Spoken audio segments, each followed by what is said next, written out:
A beautiful afternoon to all those watching us. It's a pleasure having you on our midday bilingual newscast. Good afternoon, Sidwa Monka. Bonjour Aïnatou, mesdames, messieurs, bonjour. Dans l'actualité ce samedi 22 août 2019, graves inondations à Douala dans la région du littoral. Le gouverneur active les leviers des solutions efficaces face à cette urgence. Nous faisons le point dans ce journal et toujours au sujet de ces inondations dues à la forte pluviométrie. Nous recevons Simplice Tinda Tazo, directeur de la météorologie nationale au ministère des Transports. Et puis en page magazine du 12h, nous irons vivre les rites et coutumes des peuples Kakombonjo dans le département de la KDI, région de l'Est. Cette communauté accueille un nouveau chef après 34 ans de vacances à la tête de cette chefferie. Voilà pour les titres.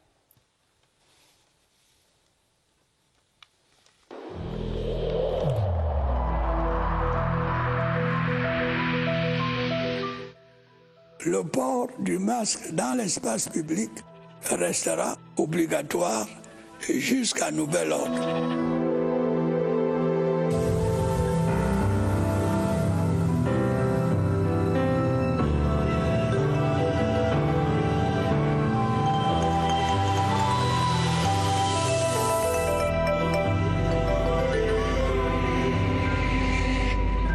The maiden edition of Women Executives and Potential Leaders Symposium has opened in Yaoundé with close to 200 women learning how to work together to achieve innovative performance in a challenging world. Through this initiative, the African Women in Leadership Organization Cameroon chapter wants to match mentors to mentees to work together for the whole year so as to assist in the growth of young leaders. Attended by officials from 8 ministries and women associations, the symposium is a true exchange forum. And the city of Douala has suffered its first major inundation since the start of the rainy season. Torrential rains hit the city yesterday, causing severe floods, displacing populations and destroying buildings. Littoral Governor Samuel Dieudonné Ivaha Dibois yesterday held a crisis meeting to take emergency measures. Here's an excerpt of the governor. We asked mayors to intervene in dragging some water places in the fields, and also population are involved in sanitation campaign. That's why we have seen how many people are working on the field. But the level of the rain today was so heavy that even while you are taking some measures, it's not sure that you can fight against water. Now we are just appealing everybody to see that we have to be careful when we are deciding to build a house somewhere here in Douala, and to also ask for a certificate, a municipal certificate that is just allowing you to build. You know, many of them are built without authorizations. But as far as they are human beings, we are involved to see how we can tackle those problems and with solidarity to bring them at safe places. Thank you. Merci d'être avec nous sur la CRTV, mesdames, messieurs. D'abord, cette actualité. L'Organisation africaine des femmes pour le leadership organise depuis ce samedi matin un symposium pour partager leurs connaissances avec les plus jeunes afin de booster le leadership féminin. L'événement qui réunit les jeunes femmes leaders venues de divers horizons est placé sous le patronage du ministère de la Promotion de la Femme et de la Famille. Thème des assises, femmes leaders, ensemble pour accomplir une performance innovante. Cette plateforme a été créée en 2009 et la branche camerounaise existe depuis 2019. Nous y reviendrons dans nos prochaines éditions d'information.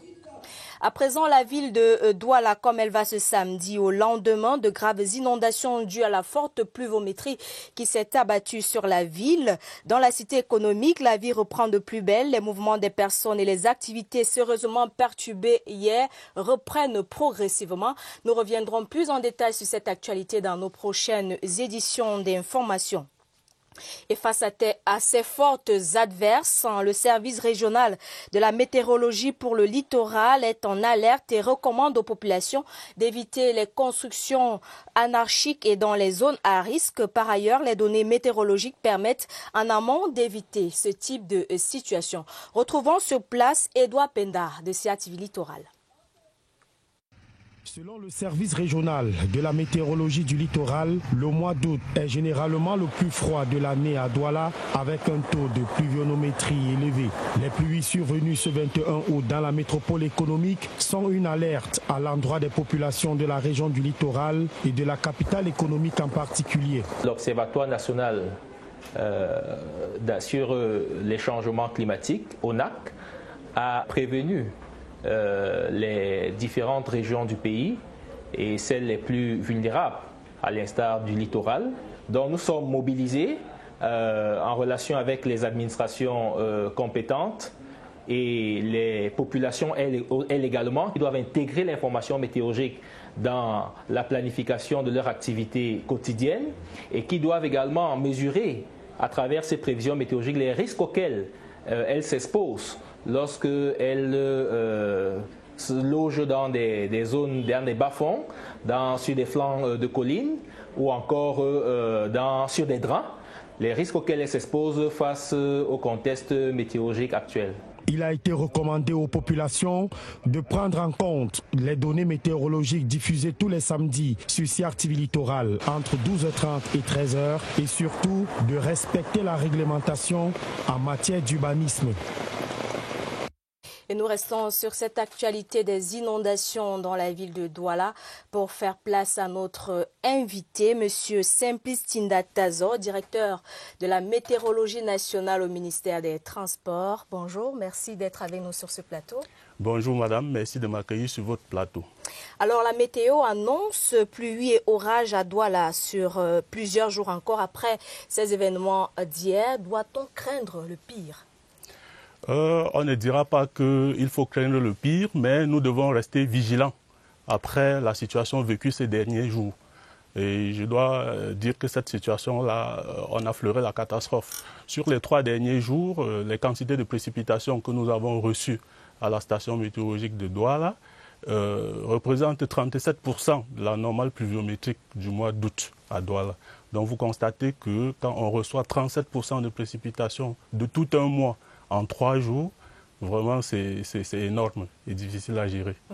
Et on sait que la météorologie joue un rôle important dans la prévention de ce type de catastrophe. Il y a également d'autres acteurs qui entrent en jeu dans l'application sur le terrain. Le ministère de l'administration territoriale, par exemple, via la protection civile. On a l'aménagement des voies urbaines via le ministère de l'urbanisme et de l'habitat. Est-ce que vous travaillez en synergie pour éviter ce genre de situation? Effectivement, madame, il y a une bonne synergie entre le ministère des Transports et le ministère de l'administration territoriale, qui a la direction de la protection civile, qui permettent donc d'adresser ce genre de problématiques. Je dois aussi indiquer que tout récemment, le ministre des Transports et la communauté urbaine de Douala ont signé un accord cadre de collaboration.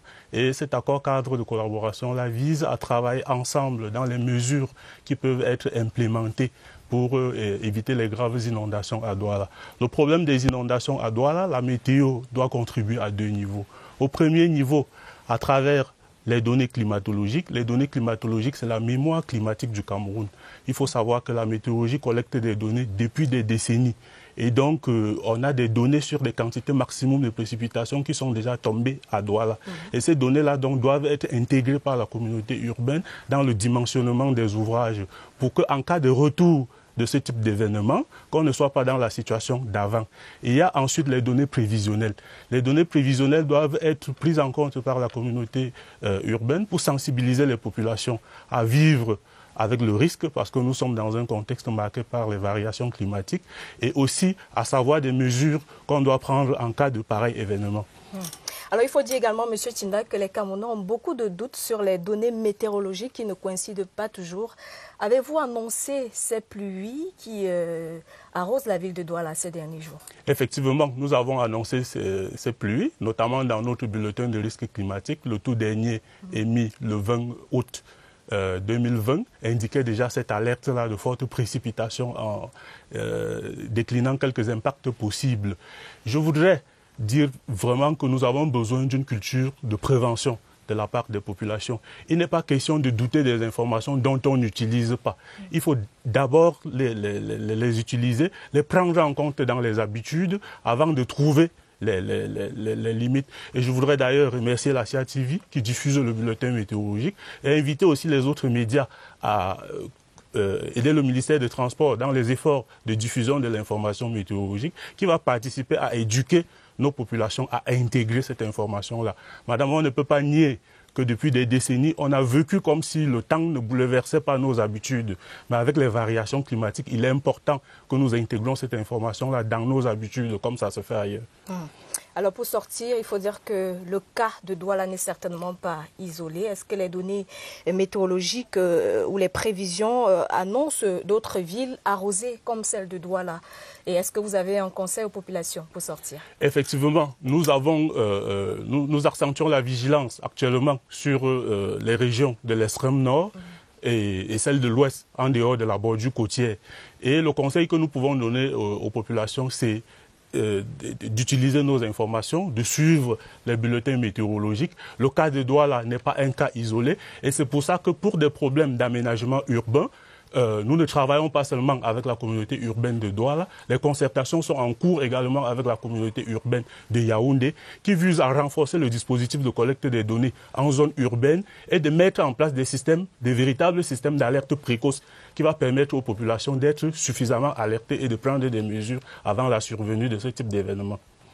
Merci à vous, Monsieur Tinda Tazor Simplice, directeur de la météorologie nationale au ministère des Transports. Merci d'être venu sur ce plateau. Madame, nous vous remercions d'avoir donné l'opportunité de s'exprimer sur cet événement et nous disons toutes nos solidarités aux populations de Douala. La suite avec vous, Rainato. Recently appointed officials of the Ministry of Youth Affairs and Civic Education have been installed into their functions with a call to redouble their efforts and be diligent in the execution of their duties. They were installed into office by the Minister of Youth Affairs and Civic Education, Monuna Futsu. Details with Victor Sika. The 10 recently promoted officials of the Ministry of Youth Affairs and Civic Education include secretaries, chargés d'affaires, technical advisors and directors.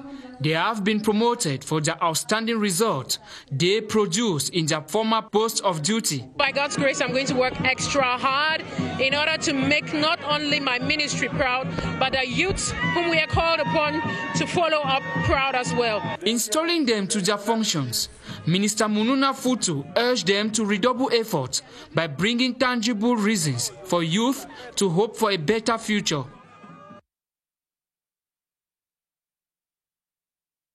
50 conscripts of the National Civic Service Agency for participation in development will be recruited by local councils in all 10 regions of the country in the coming months. This was the outcome of a partnership agreement signed in Yaoundé between the National Civic Service Agency for participation in development and the United Councils and Cities of Cameroon. More with Gerard Nanji. The win-win partnership between the National Civic Service Agency for Participation in Development and the United Councils and Cities of Cameroon has come to address the problem of inexperienced personnel in the councils. We are happy that the agency is training youth who will be engaged in income generating as well as social and environmental activities. We lack trained personnel, so this partnership will enable us benefit in the training and also help them gain fully employed. An initiative that is geared towards fighting youth unemployment in the country. They will employ our product, help them on the various campaigns of sensitization in the domain of civics, in the domain of COVID, they will help them to put on their disposal fertilizer, earth, in order to develop their agricultural activities. Volunteers of the National Civic Service Agency for Participation in Development will begin receiving training on agro-pastoral activities from Monday, August 24, 2020. All necessary measures have been taken to ensure a coronavirus-free training session. Major Berlin Belinga has officially taken command as prosecutor of the Yaoundé Military Tribunal with a call to speed up cases awaiting trial and ensure cohesion amongst his staff. Magistrate Berlin Belinga, who takes over from Lieutenant Colonel Ngono Sade Eric, was appointed by presidential decree during the last Higher Judicial Council meeting. Here's an excerpt of Colonel Didier Sipa, Director of Military Justice in the Ministry of Defense. The new military prosecutor is coming from the ministry and knows very well the problems of this court. We have advised him to do all in his capacity to reduce the number of detainees awaiting trial. Secondly, we have asked him to ensure cohesion here because it is a factor that would lead to attaining the objectives of the court. And finally, we have asked him to ensure the in-house training of persons under his command so as to guarantee the quality of service to be rendered in this court.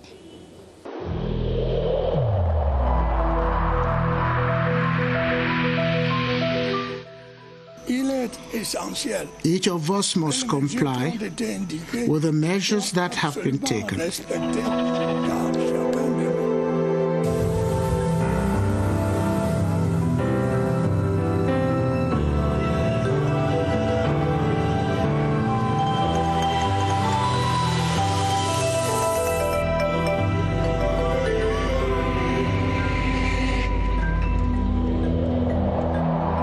Merci d'être avec nous sur la CRTV, mesdames, messieurs. Parlons éducation dans la suite du journal. Une nouvelle discipline sera bientôt implémentée dans le système scolaire camerounais.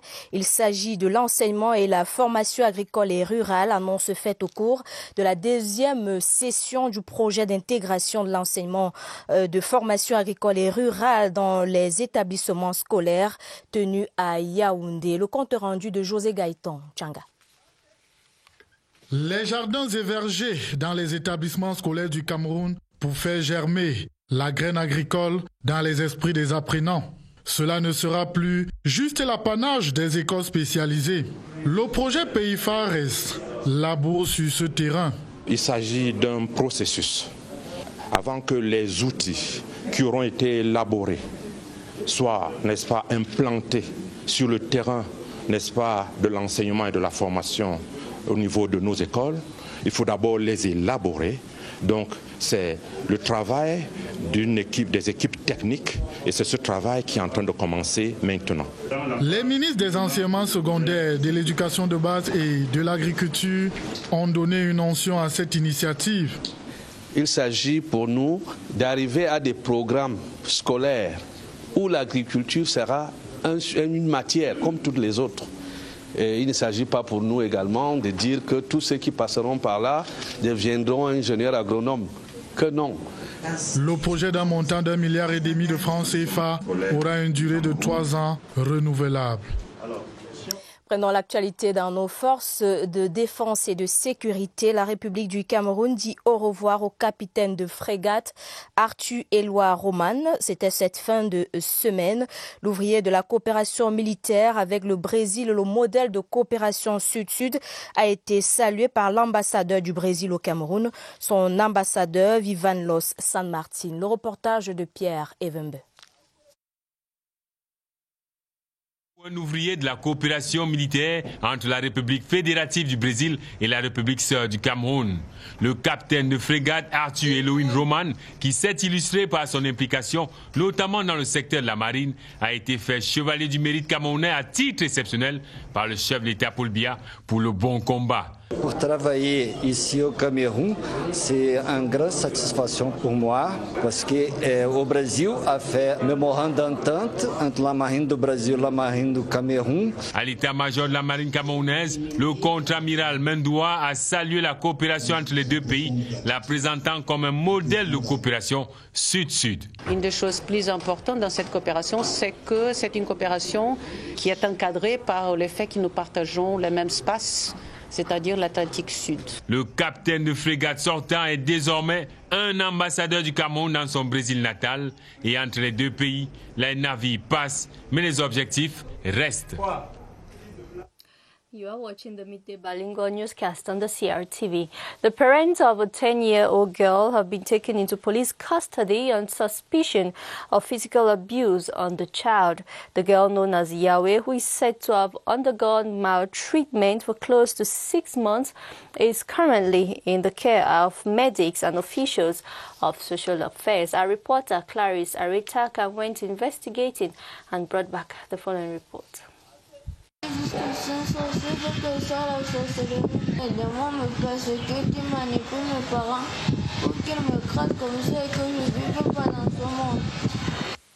It is in this apartment on the first floor of this story building at the Nkolanga neighborhood of Hawaii that 10-year-old Yahweh is said to have suffered abuse at the hands of her parents.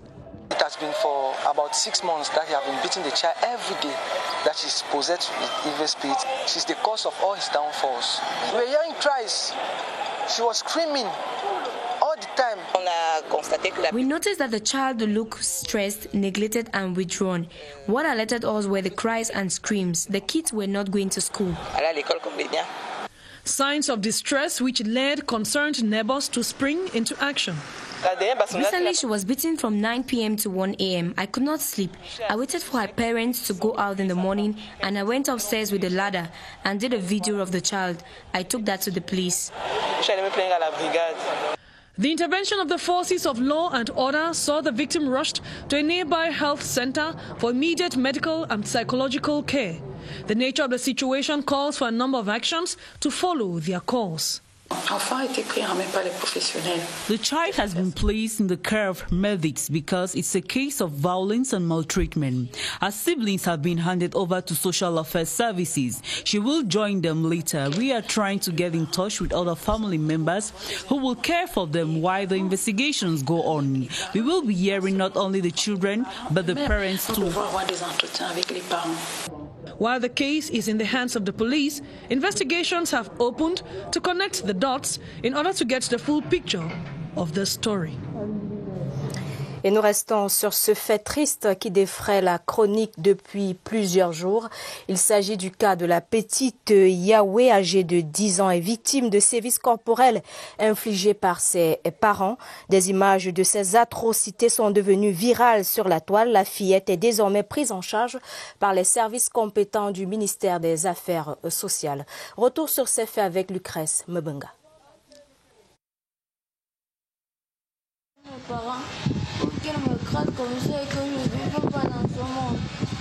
Yahweh au plus fort de son embastillement. Au premier étage de cet immeuble du quartier Hawaï, des sévices corporels, elle en a subi. Les voisins ont encore en mémoire les cris et les pleurs de la fillette âgée de 10 ans. On tapait sur elle à tout moment. On ne savait même pas si elle mangeait parce qu'elle était enfermée dans une chambre. Elle avait une grosse cicatrice au niveau de la tête.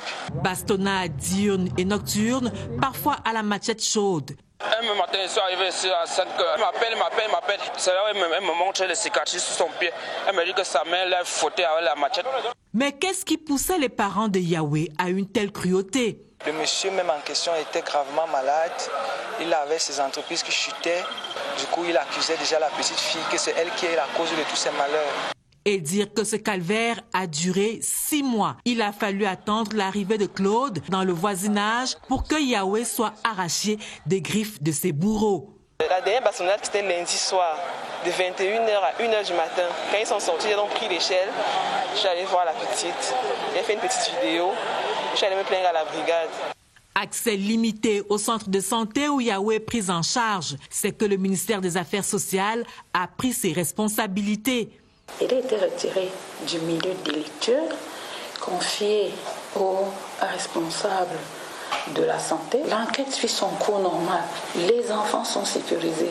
Nous allons établir les liens avec les autres membres de la famille pour savoir quel est le membre de la famille qui est disposé à pouvoir prendre les enfants en charge. Aucun de ces enfants n'allait à l'école. Désormais, aux mains de la gendarmerie, les parents tortionnaires présumés répondent de leurs actes. Et quelque chose d'un peu plus gai dans la suite du journal avec la page magazine du 12h qui nous conduit dans le département de la KDI, région de l'Est, où les populations viennent de célébrer la fin de 34 ans de vacances à la tête de la chefferie supérieure de Kakombondjo. Louis-Charles Didier Marigot Barry a été désigné par la notabilité coutumière pour succéder à son père Marcel Marigombois. Le préfet de la KDI menait les consultations sur place. Allons vivre cette belle cérémonie dans la KDI avec notre reporter Jean du Nord Kemchi de CATV Est. 34 ans que les populations Kakombondjo de Batouri attendaient leur nouveau chef supérieur. Désormais, il est là, désigné par les notabilités coutumières au cours des consultations présidées par le préfet département de la KDI. Marigot Louis-Charles Didier est bel et bien celui que les notabilités en face de moi ont choisi et reconnaissent désormais comme le chef supérieur Kakombondjo. Pour le désormais Sa Majesté Charles Didier Marigot Barry, ce technicien des émetteurs retraités de la CATV, la tâche ne sera pas aisée et le préfet n'a pas manqué de le lui rappeler. Je voudrais donc vous inviter d'ores et déjà à mettre tout en place pour que le Kakombondjo, qui a été désigné par vous-même, soit présenté d'une manière officielle. À chaque étape de la cérémonie, les populations Kakombondjo de Batouri ont manifesté leur enthousiasme à accueillir leur nouveau chef et leur engagement pour le développement. Nous attendons de lui d'avoir le charisme du père de famille orienté vers l'apaisement, vers la vie harmonieuse de la communauté et surtout vers le développement. Malgré 34 ans de vacances à la tête de leur chefferie supérieure, les Kakombondjo ont, au cours de cette cérémonie de consultation, en vue de la désignation de leur nouveau chef supérieur, démontré qu'ils n'ont rien oublié de leur culture et de leurs valeurs ancestrales. And it is on that note that we call it quit on our midday bilingual newscast. Sidwan Mwankam and I will be back again tomorrow for another edition of the Midday News. See you tomorrow, Sidwan. À demain, Raina Toussali. S'il plaît à Dieu, mesdames, messieurs, merci de choisir la CRTV.